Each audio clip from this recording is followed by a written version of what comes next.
Muchas gracias, Elizabeth. Muy buenas tardes a todos. Es necesario que parta por agradecer, en primer lugar, a la Pastoral de Formación de la Parroquia Nuestra Señora del Rosario, que es mi parroquia también. Así es que me siento absolutamente en casa.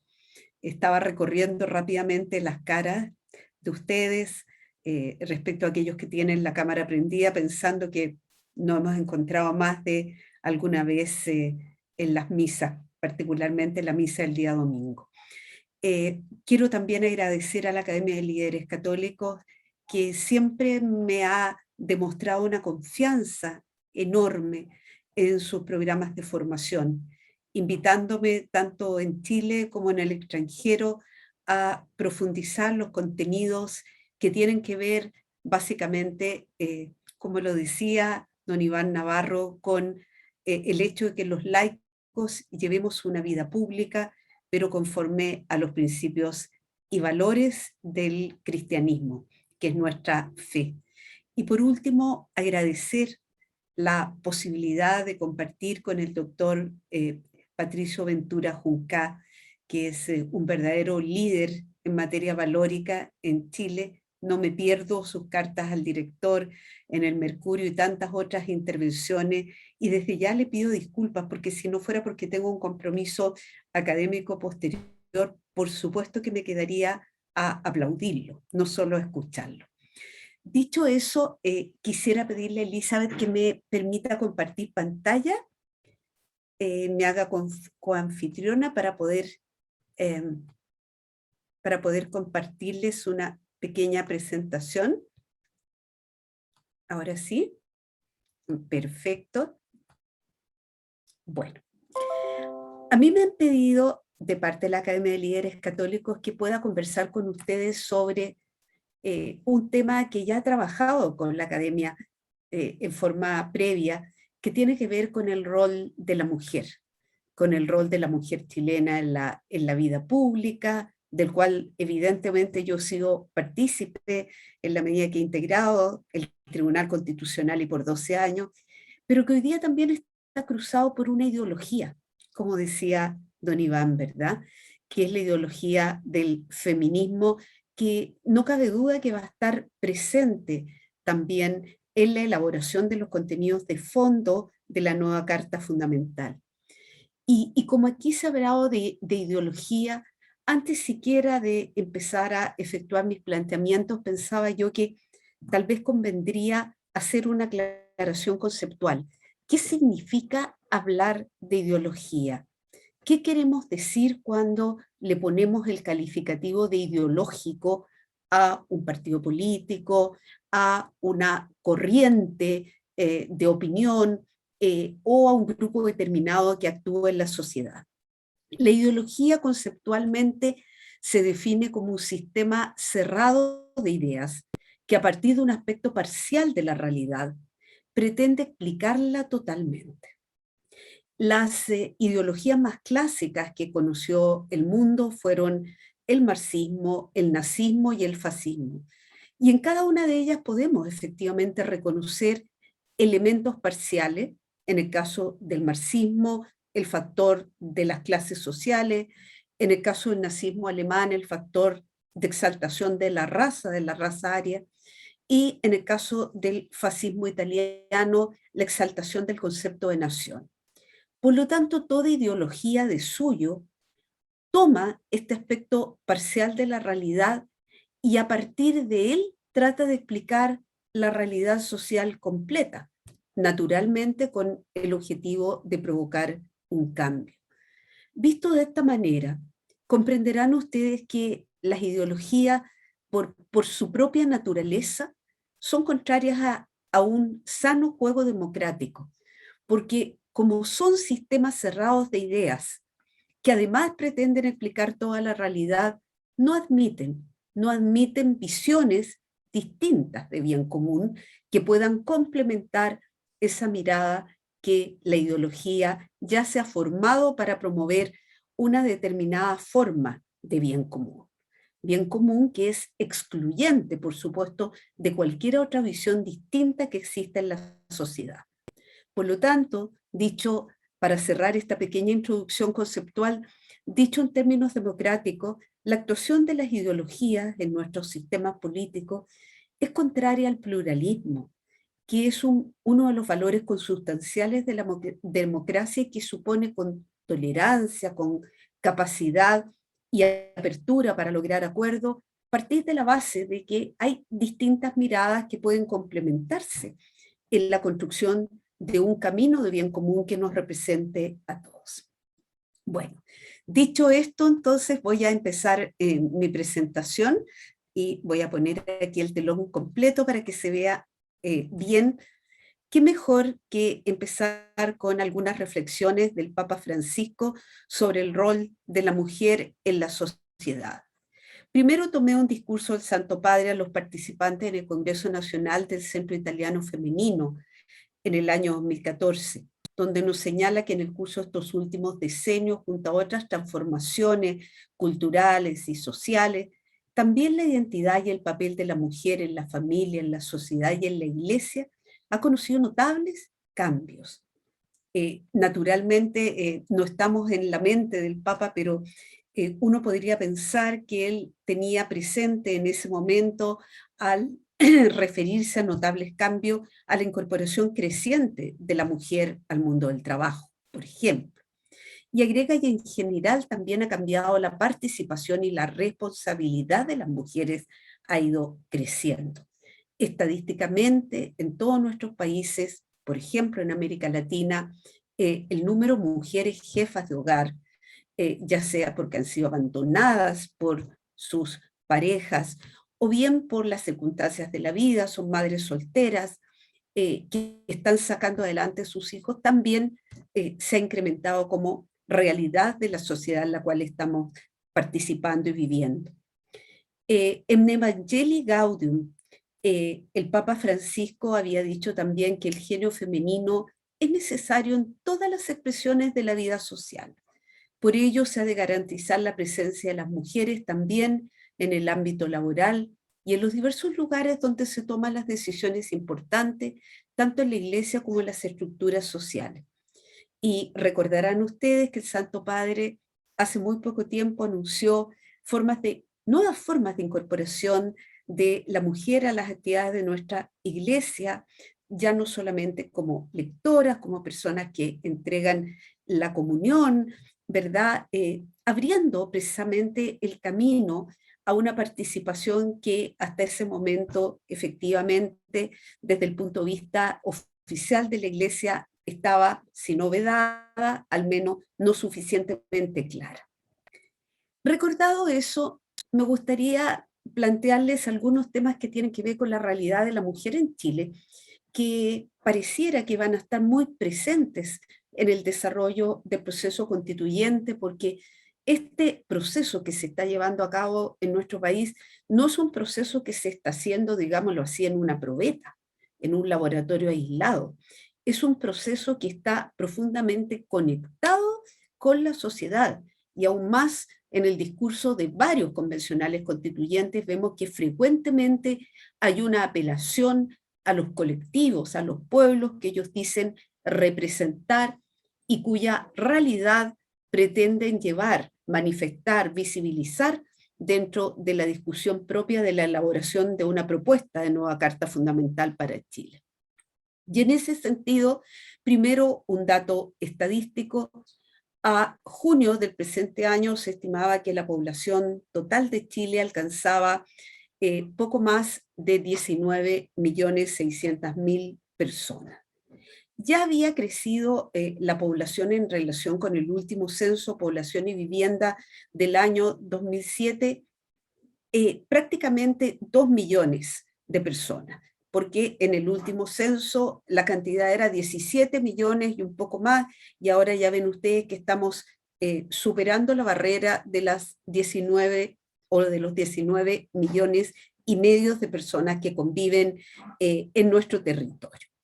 Ahora, es interesante tomar el último censo del año 2017 en las cifras que nos entrega el Instituto Nacional de Estadística para tener presente que las mujeres representamos dentro de la población total del país el 51,5% versus el 48,9% de varones. Yo lo quise graficar en esta figura, ¿verdad? Donde las mujeres aparecemos crecidas en número, por sobre los varones con quienes también compartimos dentro de nuestra comunidad nacional.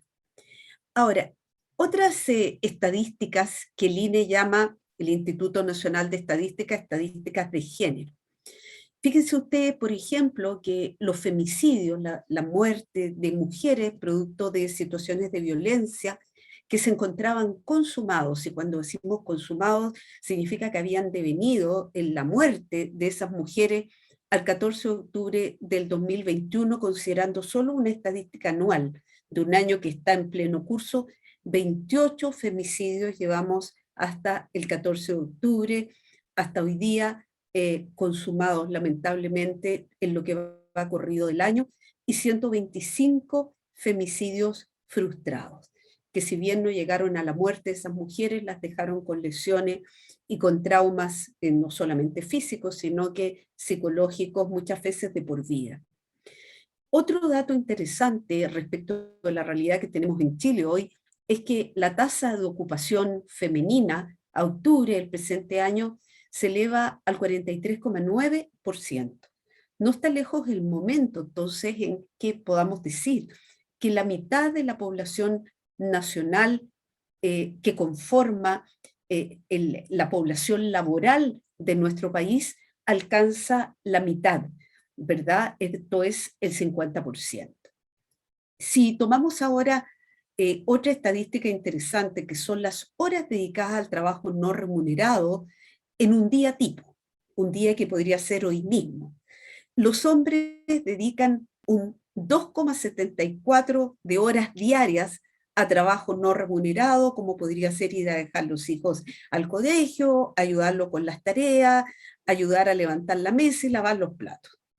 En el caso de las mujeres, esa cantidad que viene siendo muchas veces adicional a su propio desempeño laboral es de 5,89 horas diarias. Ven ustedes ahí el importante desbalance. Y por otro lado, esto que tanto se plantea acerca de la existencia de una brecha salarial en Chile, efectivamente también las estadísticas del INE nos entregan indicativos en diferentes tramos de ingreso. Y estas diferencias van, según el nivel del ingreso que se percibe, el ingreso laboral, van desde un 16,5 a un 34,5% menos de remuneración en el caso o respecto de los hombres frente a idénticos trabajos o frente a idéntica remuneración. ¿Qué quiero decir con todo esto? Quiero decir que hay hechos objetivos que, conforme a estadísticas oficiales, que son las que lleva el Instituto Nacional de Estadística, nos permiten sostener que efectivamente la situación de las mujeres en Chile acusa todavía, a esta fecha, importantes niveles de desigualdad, que pugnan con lo que dice el Santo Padre en el sentido de que las mujeres debieran irse incorporando crecientemente a la vida de nuestras sociedades, y obviamente ello exige que, teniendo igual dignidad que los varones, lo hagan en condiciones similares. Dicho esto, quisiera avanzar un momento más en referencia a lo que nos interesa analizar, que es el proceso constituyente chileno, en la siguiente referencia.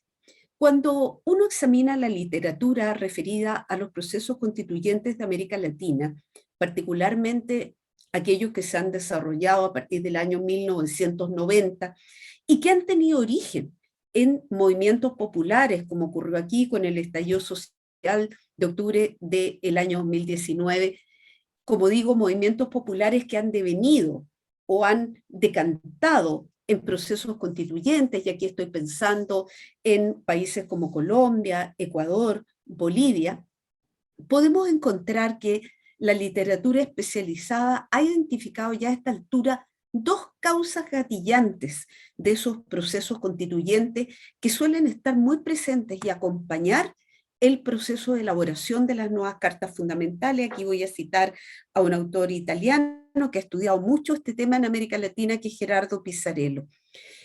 La primera causa de estos procesos constituyentes que se viene replicando en todos nuestros países, y Chile no es una excepción, es un rechazo a la aplicación de un modelo económico neoliberal, donde la persona individual es exaltada naturalmente en su libertad, en su autonomía, frente a un Estado que más bien la deja ser y que no interviene decisivamente para no socavar esa esfera de libertad individual.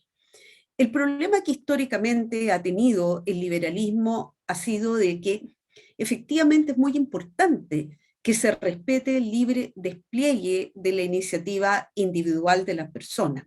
Pero no cabe duda que como no todos somos iguales, no todos tenemos acceso al mismo nivel de oportunidades, el Estado de alguna manera no solo tiene que preocuparse de proteger la libertad de las personas, pero sino que también la igualdad, entendida como igualdad de oportunidades, fundamentalmente respecto de personas que no tienen acceso a los mismos niveles de oportunidades que el resto. Y ese es probablemente, desde una perspectiva histórica, la principal crítica que se le ha hecho al modelo neoliberal asociado a la política económica de mercado. Y la segunda causa que suele replicarse y repetirse en los procesos constituyentes latinoamericanos es el rechazo a las élites. A las élites no solo políticas, vemos en Chile mismo un rechazo a la actividad de los partidos políticos, un rechazo a la actividad empresarial.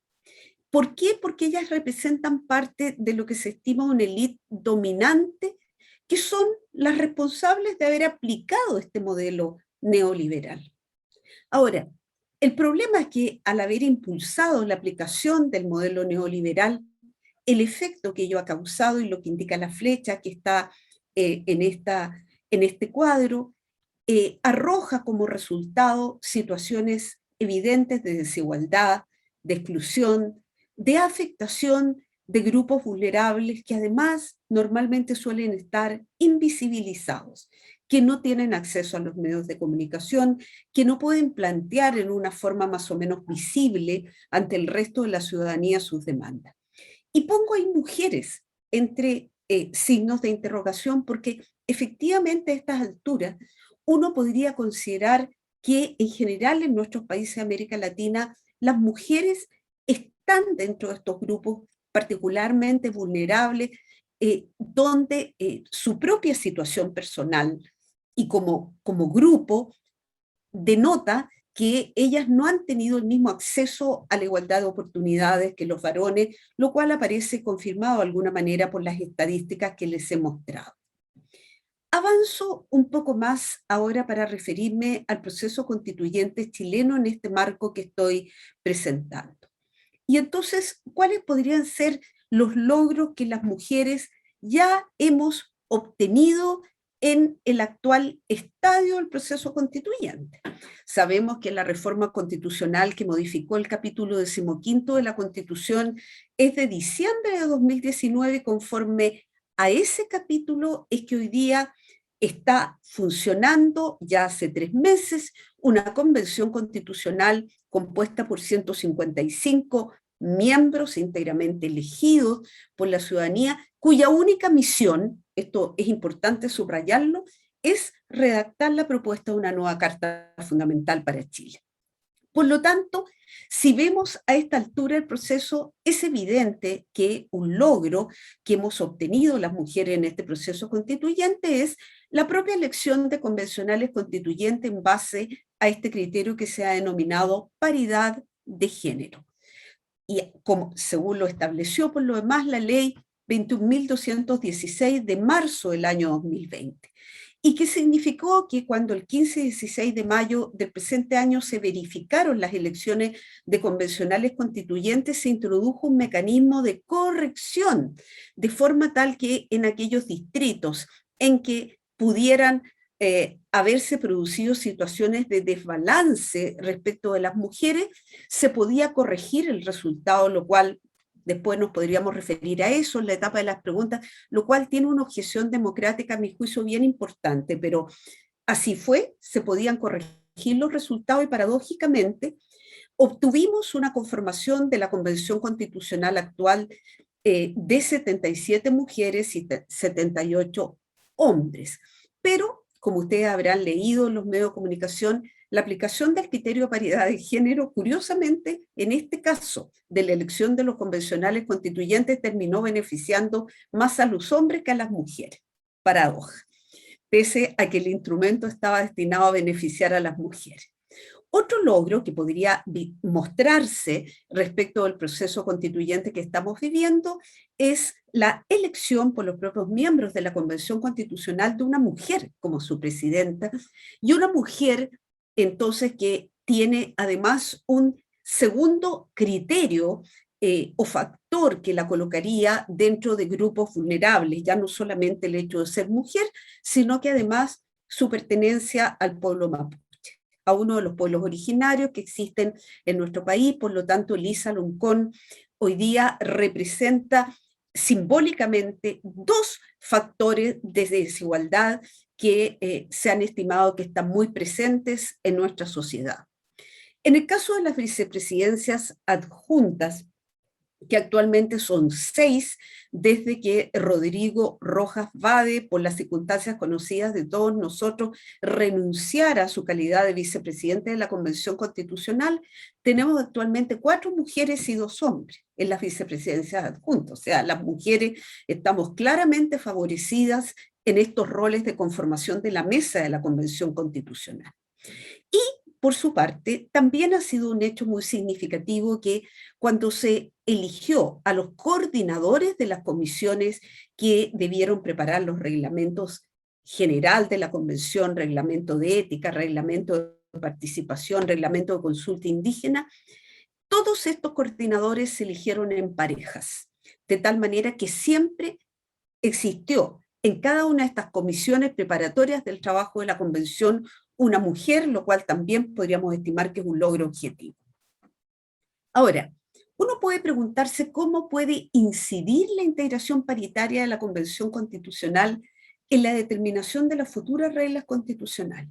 Y ahí ya nos empezamos a encontrar con algunos problemas. Y entonces el primer punto para mí complejo es la diferencia que hay que hacer entre feminismo y paridad de género. La paridad de género o equidad de género es un concepto que más bien apunta a la necesidad de promover y lograr efectivas condiciones de igualdad entre hombres y mujeres dentro de la vida colectiva. Por lo tanto, la paridad de género o la equidad de género es un concepto de suyo positivo, que tiende de alguna manera a producir sociedades más homogéneas y finalmente más justas. No ocurre lo mismo con el feminismo, porque dentro del feminismo hay una corriente que es ideológica y que es la ideología de género. Y la ideología de género se caracteriza precisamente porque parte de la base que la diferenciación entre hombres y mujeres no viene de aspectos biológicos, que podrían ser evidentes, aspectos físicos, sino que vienen de un problema de identidad subjetiva. En el fondo, somos hombres o mujeres, según esta visión feminista asociada a la ideología de género, según cómo nos sintamos. Y por eso escuchamos personas que sí, yo soy mujer, pero siempre me he sentido hombre, y viceversa. Y esto es lo que da origen a todo un nuevo colectivo, como hoy día se denomina, que es el que tiene que ver con las disidencias sexuales, y que en el fondo le permite a las personas, más allá de criterios médicos que pudieran ser objetivos, elegir verdaderamente a qué sexo quiere pertenecer. Por lo tanto, las nociones de feminismo y paridad de género no necesariamente en mi concepto pueden ser utilizadas como fenómeno. Ahora, en ese sentido, fíjense ustedes que hay que tener presente que uno de los principios orientadores del reglamento general de la Convención, y por tanto uno entiende que también va a ser un principio orientador del trabajo de la convención en la redacción de los contenidos de fondo es el enfoque transversal de género, así se llama el principio, y perspectiva feminista, donde se hace expresa alusión a lo que yo acabo de decir, no solamente al criterio del logro de igualdad de oportunidades para hombres y mujeres, sino que también al reconocimiento necesario de minorías hasta hoy día invisibilizadas, como podrían ser las minorías sexuales o las disidencias sexuales, como también se las denomina. Por lo tanto, este es un tema que preocupa y que obviamente debe ser formulado en términos de pregunta. Este principio general del reglamento de la convención, que se supone que va a orientar su trabajo, ¿va a ser el propio de una equidad de género, según yo le expliqué, o va a ser el propio más bien del feminismo entendido como ideología de género? Pareciera que la forma como está redactado al principio en el reglamento general más bien se inclina por esta última tesis, lo cual es preocupante. Ahora bien, ¿cómo puede, nuevamente vuelvo a la pregunta, incidir la integración paritaria de la Convención? Pienso yo que aquí, en el trabajo de la Convención Constitucional en el tema femenino, no quiero llamarlo feminista por las razones que ya señalé, va a influir la tradición previa. Y no se olviden ustedes que desde el año 2015, mediante una modificación de la Ley Orgánica Constitucional de Votaciones Populares y Escrutinio, ya tenemos o teníamos cuotas de género en la presentación de candidaturas a diputados y senadores. Se modificó efectivamente la ley electoral para determinar que al momento que los partidos políticos o los pactos electorales presenten candidatura a diputados y senadores, ningún género puede superar el 60% al otro género.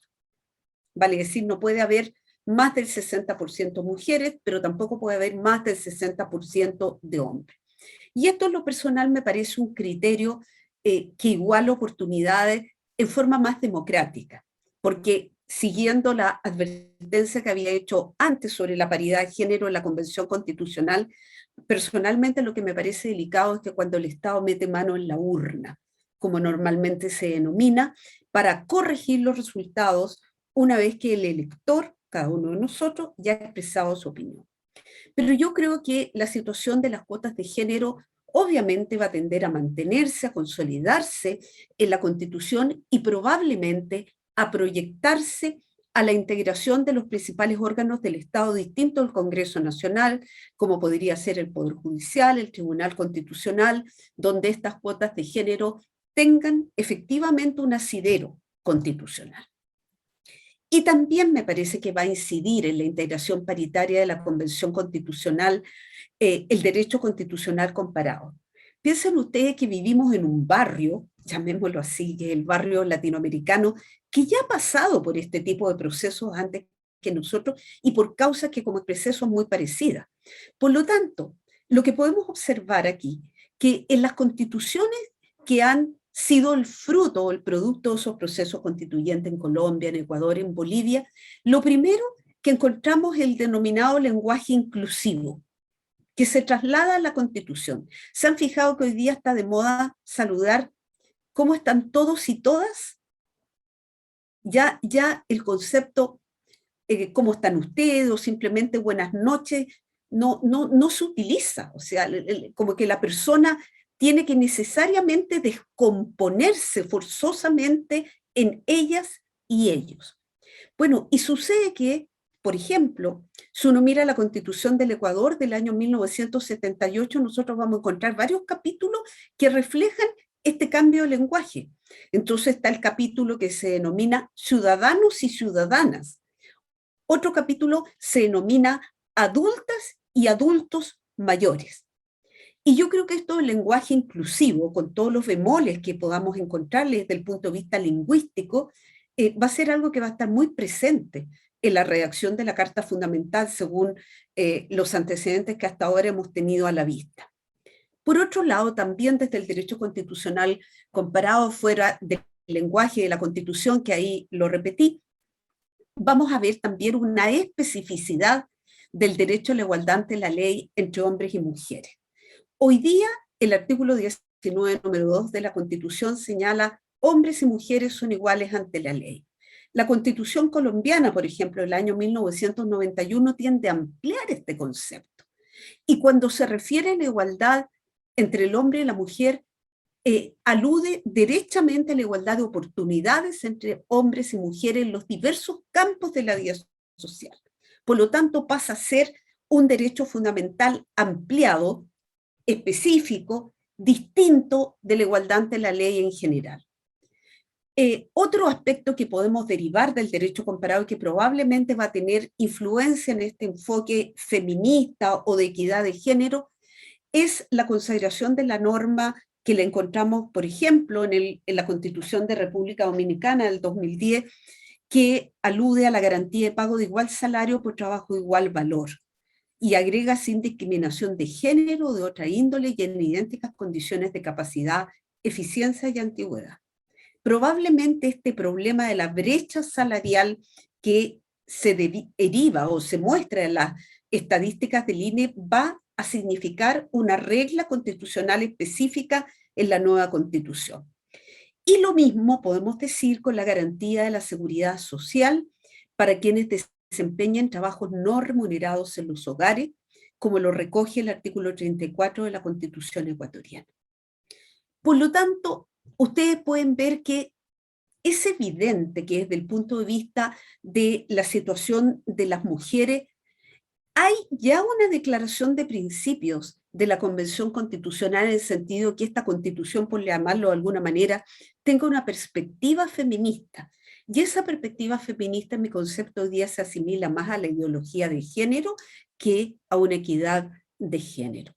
Y en segundo lugar, no cabe duda que ya podríamos decir que están formando parte de la nueva constitución los logros que se han obtenido en el ordenamiento jurídico chileno hasta el momento, como la incorporación de cuotas de género en las candidaturas parlamentarias a las que aludí, y asimismo la corrección de resultados electorales como ocurrió en la Convención Constitucional.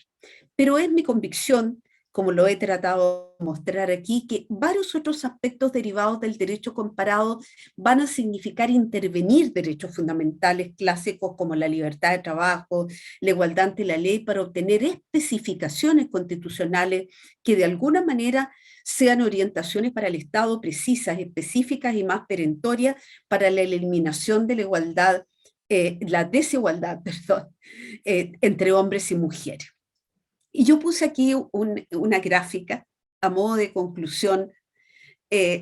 Lo que uno aspiraría desde el punto de vista del trabajo de hombres y mujeres en la construcción de una sociedad más plena, más justa, es no precisamente la imagen que está a la izquierda de la pantalla, una imagen de un hombre y una mujer peleando, tal vez por quién gana el espacio, ¿verdad? Como yo lo escuché una vez a una ilustre profesora hace muchos años atrás, dijo, actualmente, dijo, los hombres están ocupando todo el sillón, hay que echarlos abajo del sillón y sentarnos nosotras en el sillón que antes estaba ocupando el hombre. Como yo era bastante más joven en ese tiempo y más ingenua, le dije, pero si el sillón es grande, de repente pueden caber los dos. No, me dijo, eso no solucionaría el problema.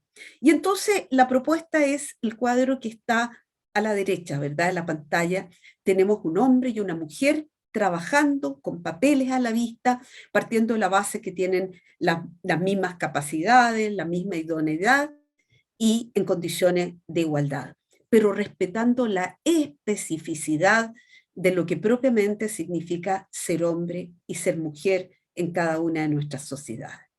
Y aquí me callo. Muchas gracias nuevamente a todos los que están aquí y me alegro mucho. Ha sido inspirador ver a varias parejas aquí en este Zoom que hoy día nos acompaña.